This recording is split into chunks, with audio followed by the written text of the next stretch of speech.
Bonjour tout le monde, c'est Romilou, j'espère que vous allez bien aujourd'hui. Alors, aujourd'hui je vais vous présenter mes derniers achats. Et en fait, vous allez voir que ce sont des achats mais qui ne sont pas récents. Enfin, je viens de les faire, mais ce sont des jeux qui sont pour la plupart anciens, que je n'avais pas. Pourtant, Dieu sait que j'ai une collection importante d'oracles et de tarot, mais c'est vrai que j'ai tendance à acheter un petit peu les derniers, quoi, tout ce qui est nouveauté. Et en fait, je me suis rendu compte en allant sur plusieurs chaînes, et bien qu'il y avait des jeux qui étaient passionnants et qui allaient vraiment m'apporter quelque chose. Donc, je me les suis procurés. Alors, je ne vais pas tous vous les montrer là, mais je vais vous en montrer une partie que vous connaissez certainement. Dites-moi si vous les connaissez et comment vous travaillez avec, ce sera super d'échanger.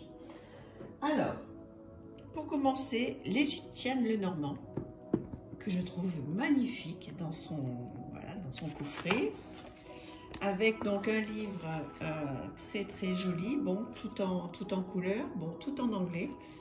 Maintenant, voilà, je suis contente d'avoir l'objet. Je ne sais pas si je m'en servirai donc de ce petit bouquin, puisque j'en ai des très bien fait, des livres sur le petit Lenormand. Toujours est-il que le jeu est magnifique. Et je suis tellement contente de l'avoir acheté. Je l'ai vu passer sur plusieurs chaînes depuis vraiment longtemps. Et je ne l'avais pas, je ne me l'étais pas procuré. Et là, vraiment, j'ai eu envie ces derniers temps de refaire le tour un petit peu des jeux anciens que je n'avais pas et qui sont, de toute évidence, importants à avoir dans une collection. Excusez-moi. Et surtout pour travailler. Donc, ce n'est pas que le côté collection qui m'intéresse, mais aussi donc pour travailler avec certains jeux qui me manquent.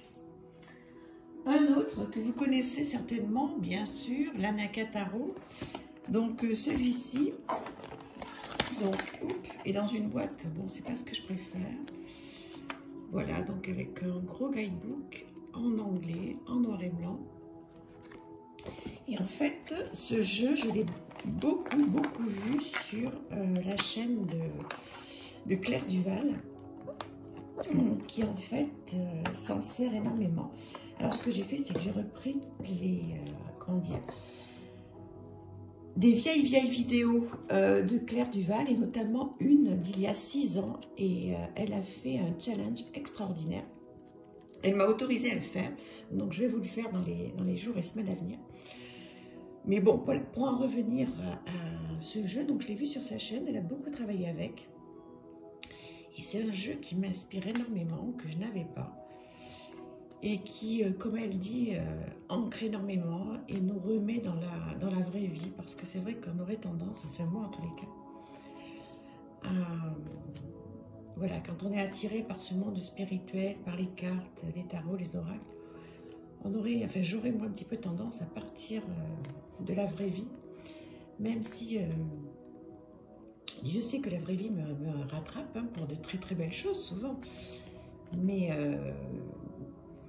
voilà, c'est vrai que pour rester un petit peu ancré et puis rester un petit peu dans ce qu'on a à faire, je pense que ce jeu va beaucoup m'aider. Et je suis très heureuse de l'avoir acquis. Il n'est pas d'aujourd'hui, hein, il date d'il y a des années. Je crois qu'il était sorti en auto-publié et maintenant, donc, il est en mass market. Donc voilà ce jeu. Je vous ferai un retour.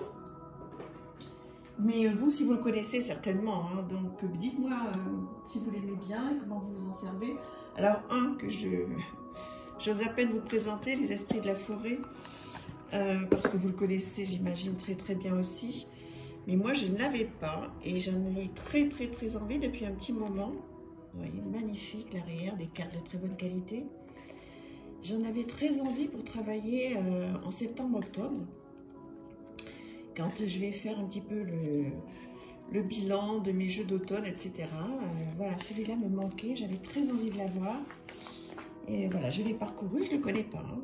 Donc, on va voir ce que je vais faire avec. Donc ça fait partie de mes derniers achats.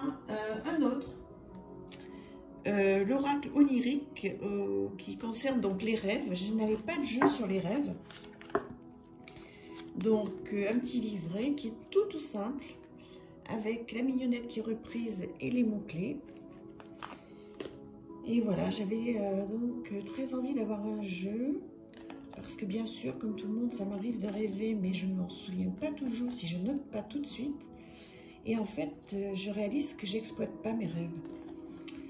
Donc, alors que c'est une mine d'or hein, d'exploiter ses rêves. Donc, j'ai trouvé ce jeu.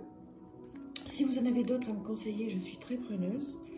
Et je vous dirai avec le temps comment je m'en sers de ce jeu, qu'est-ce que ça m'a apporté, comment je vais pouvoir l'utiliser au regard des rêves que je vais faire, si je m'en souviens. Voilà. Ensuite, j'ai acheté Les Forces de l'Esprit de Anna Stark. Donc celui-là, il n'est pas récent non plus. Hop. Donc un très beau jeu. Voilà, magnifique.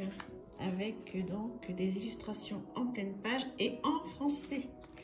Donc voilà, ça va être bien. Ce sont des cartes donc de visualisation qui m'appelait aussi depuis très longtemps ce jeu, avec des petits mots-clés. Donc ça aussi, je vais voir qu'est-ce que je vais en faire. Alors c'est pas pour tout de suite, hein, parce que j'ai tellement de choses à faire avant. Vous le savez si vous me suivez. Mais voilà, il va faire partie donc des jeux que je vais mettre de côté et dont je me servirai certainement à l'automne. Voilà, parce que j'aime bien quand je démarre un travail aller au bout. Donc là pour le moment, j'aurai pas le temps de m'en occuper tout de suite, mais voilà, je suis très heureuse qu'il fasse partie de mon travail à venir. Je vais voir, je vais certainement le coupler avec un autre jeu, celui-là. Je vous en parlerai en temps et en heure. Les Forces de l'Esprit. Alors, qu'est-ce que j'ai acheté d'autre dernièrement? J'ai acheté un tarot très particulier, le tarot de Rohrig, qui n'est vraiment pas d'aujourd'hui pour le coup. Alors moi, je l'ai trouvé en espagnol. Il était plus en anglais. J'ai pas eu le courage, la patience d'attendre. Dites-moi si vous avez ce jeu. J'aurais voulu vous montrer des arcanes majeures. Alors il y a aussi des runes. C'est du photomontage. Hein. Voilà, qui est à la fois moderne. Voilà, dites-moi si vous le connaissez. Il m'a énormément attiré aussi, pareil, je l'ai vu sur une autre chaîne. Et je suis très contente de l'avoir acquis. Alors bon, le livre va pas beaucoup me servir parce que il est en espagnol. Donc autant avec l'anglais, bon, c'est déjà compliqué, mais je me débrouille un tout petit peu. Mais alors là, l'espagnol, non, mais bon, ça reste un tarot. Et puis voilà, on peut s'en servir sans problème. À partir du moment, comme je dis souvent, où on a un bon livre de tarot en français, je vais m'en sortir. Voilà, ben écoutez, il y en a plein d'autres, mais je veux pas que la vidéo soit trop longue. Donc voilà, c'est mes derniers achats qui ne sont pas des jeux très récents, mais que je n'avais pas et je suis très heureuse de vous les présenter. À très vite, merci infiniment, à bientôt, au revoir.